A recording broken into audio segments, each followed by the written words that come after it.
My Lords, it's a great privilege to follow the Noble Lord Hanny, who speaks with such wisdom and experience in these matters. And can I thank my noble friend, the Chairman, Baroness Anley, for bringing this remarkable report.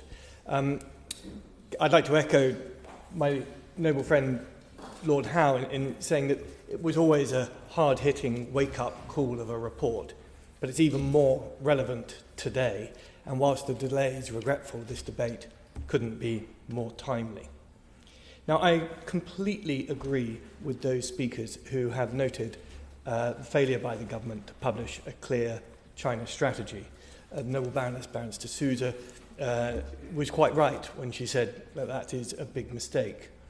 My area is the area of innovation, and I want to just talk about what the implications are of that mistake for the area of innovation.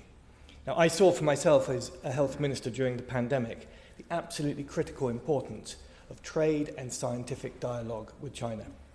When the supply chains collapsed, I was on the phone trying to rustle up PPE from suppliers literally standing on the tarmac of Hong Kong airport.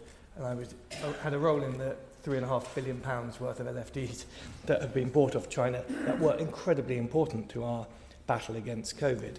And I gave ministerial oversight to the development of new therapeutics and diagnostics, often with Chinese academic partners and suppliers involved. So I am in no doubt about the value of Chinese scientists to some of the great challenges of our time, including the fight against disease and climate change.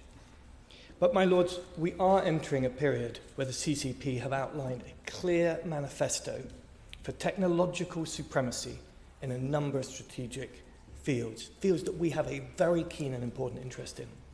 Launched in 2019, as many noble lords know very well, the Chinese government's Made in China 2025 program is a highly sophisticated, state-led industrial policy that has a very clear purpose in making China dominant in global high-tech manufacturing. This is, I'm afraid, an example of China turning in on itself, making preparations in case there is a confrontation with its rivals. And we're absolutely foolish to ignore this.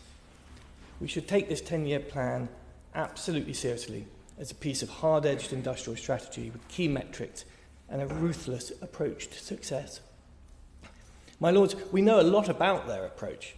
Beijing's hybrid innovation system blends academic collaboration, industrial partnerships, cyber espionage, direct investment, and influence operations to enhance China's comprehensive national power, and in particular to acquire modern technologies. And I can report that it is absolutely working. China is making remarkable strides towards realizing its dream of technological self-sufficiency. Chinese companies have caught up and even surpassed Western firms in some key strategic industries like 5G, genomic science, AI, quantum computing, space and aerospace electronics. Now, this does not necessarily contribute to the sum of human happiness because, unfortunately, China is at the same time becoming a competitive, authoritarian imperial power, not necessarily apt to sharing its technological advantages. And we will suffer if they dominate strategically important industries. Secondly, we shouldn't give up in this battle for technology. We know that we have keen advantages still in important areas. And the area of vaccines is one area where we have demonstrated the strength of our science. That is why, my lords, I welcome the change in rhetoric from golden age to global threat. But the implementation of the government's new thinking is worryingly slow, as many noble lords have noted. And I want to give two illustrations of the problem. Take, for instance, the area of medical devices in an industry that we have very strong capabilities in, and it's one of the strategic sectors identified in Made in China. Now, China lacks technological leadership in this area. It's therefore a valuable market for European and American companies, and China imports over 70% of its medical devices at the moment. Now, given the importance of this sector to the resilience of the health system, the Chinese government has worked out a 5-year plan to make at least 6 companies in China reach the top 50 globally, from pretty much a standing start. And it's going very well for them. During the pandemic, as my noble friend Baroness Anley pointed out, Chinese firms boomed. Off the back of that success, in the last few months, Chinese ministries and commissions issued notices prohibiting all public medical institutions from procuring imported medical equipment without approval. Overseas firms are being pressured into technology transfers. Many are backing off trade and production in China, with an impact on jobs back at home. Meanwhile, Chinese medical technology firms are beginning to use their domestic market power to drive down costs. Now, we've already seen in fields like telecoms and solar energy how Chinese companies can use domestic market power to dump product and crush our businesses. If we do not have a thoughtful fight back, we can lose technological advantage in an industry that protects our people, provides jobs, and is critical for better life. And that's why it's worrying that Chinese investors have such a strong presence in the British life sciences sector, embedded as investors, as vendors, and as suppliers. For example, Tencent, China's leading investment house, is an absolutely remarkable investor that takes bold, creative investments in some of the most strategically important growing companies in the world, including British companies like Oxford Nanopore and Congenica. Some British firms literally would not have flourished if Tencent hadn't got involved. But we should be worried if British investors can't make the same investments in similar Chinese firms.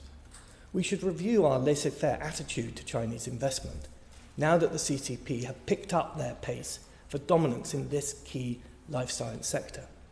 Whatever Tencent's current governance arrangements, we've seen how the CCP can apply coercion on Chinese companies. My lords, how would we feel if, say, China invaded Taiwan, international relations deteriorated, an investor with considerable China state connections owned stakes in some of the most strategically important companies in the UK?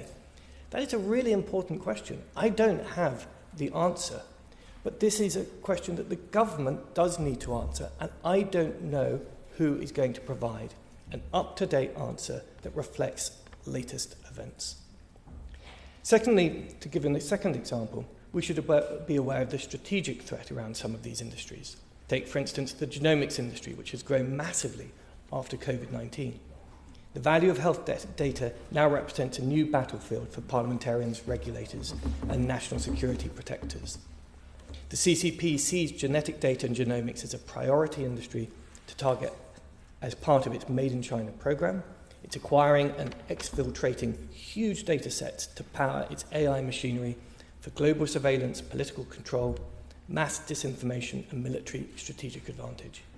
These data sets and the AI machinery will be key to future warfare and therefore have huge implications for our national security.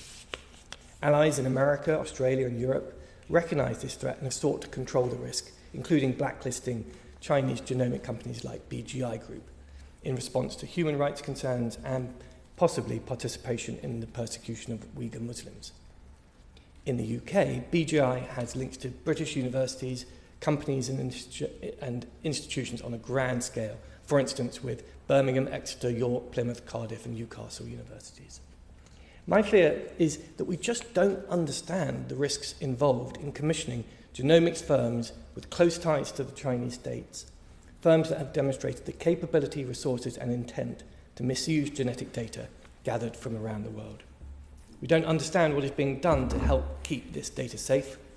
We seem to be relying on GDPR and we are ignoring the famous Chinese National Intelligence Law, Article 7, which states, organisations and citizens shall support, assist and cooperate with national intelligence efforts.